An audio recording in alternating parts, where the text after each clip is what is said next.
watch this one here. Go for it.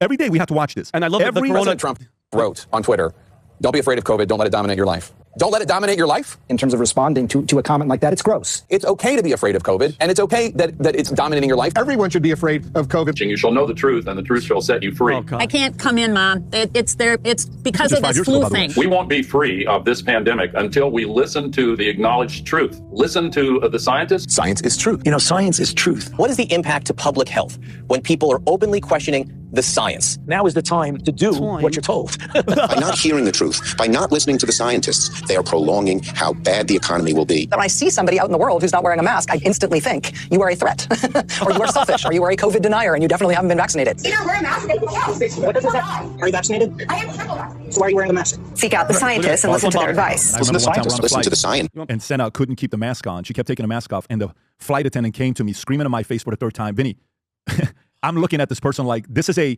how old was she at the time? 4 or 5 years old. I'm like, this is a 4 or 5 year old kid. Leave her alone. I don't know what to do. If she doesn't keep the mask on, we're going to ask you and your family to get off the plane.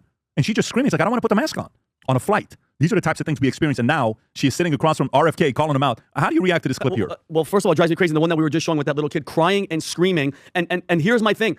They're not that dumb. They knew, okay? They knew. And you know what one of the main things is? She's on CNN. Who do you think plays ads on CNN? Pfizer, Moderna, Johnson & Johnson, AstraZeneca. Like, she has to do it, Pat. She has to stick to her guns. And it drives me crazy that you're just like the WNBA, which I think we're going to get to. You're a failing network. People don't believe you. They don't trust you anymore, okay? People go on X to get their news now instead of you, the most trusted name in news. Even MSNBC had to change their name to MS Now. Like, we're going to forget about all the crap that you lied to us about. And Pat, and this is the thing. The same with Cuomo. Remember, I said it last week. Calling the unvaccinated, me, the purebloods, okay? The purebloods, worse than terrorists, okay? And this is my whole thing with this whole Fauci COVID debacle. There's only two ways, okay, that you could think about this. All these Fauci worshiping sheep. Either you were in on it, meaning you were in on the lies because you know he lied, okay, period, plain and simple, or you were a useful idiot, all of you, from CNN all the way down. And I think it's the latter, Pat. And think about it. For all the people out there that are like, he was science. Why would you go to a president and beg to go back to 2014? People are like, well, Trump appointed. No, he was in Trump. That's the deep state, the people that were surrounded Trump in the first term. Why would you ask to go back to 2014? And I think we're going to get to the Bill Gates story after this, but I'll give it to Tom and Pat. It drives me crazy because Americans, we should be more upset. Like furious. If you go on the street and protest for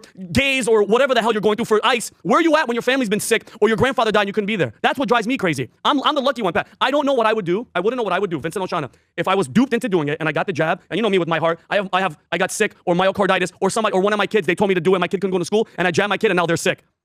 I don't know what I would do. I don't know what I would do. I would lose my mind. And then you see a video of Fauci. Fauci's out in the street. He's very out there. He's very touchable. He looked like he saw a ghost and somebody's like, hey, how do you feel about pleading the fifth in line? Fauci was talking to a cop because he still has security. They're watching him when he lives in Washington. Tom, unbelievable. How do you react to this? I know what I believe. I completely understand what CNN is doing right now.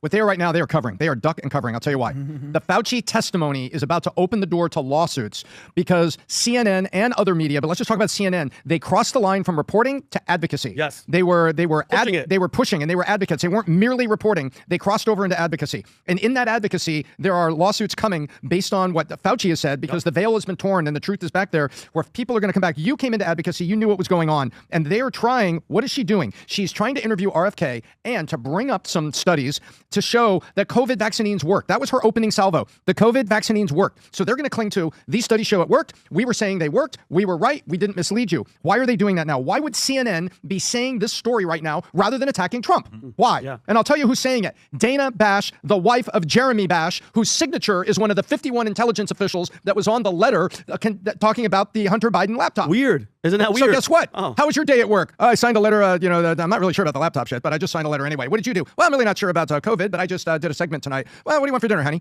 So, I mean, how do the conversations go at that house? I really don't know. And I'm projecting a little bit, but how do you come home and look at each other and really, is there a quiet moment in the Bash household where they sit back and they say, wow, where were we and what were we thinking? If not, the denial must be so great that it's just impossible. Tom, that's amazing what you just said right there. So her husband, Jeremy Bash, is 1 to 51? Yep. Can you pull up her husband? Well, let me just correct the record here. She was married to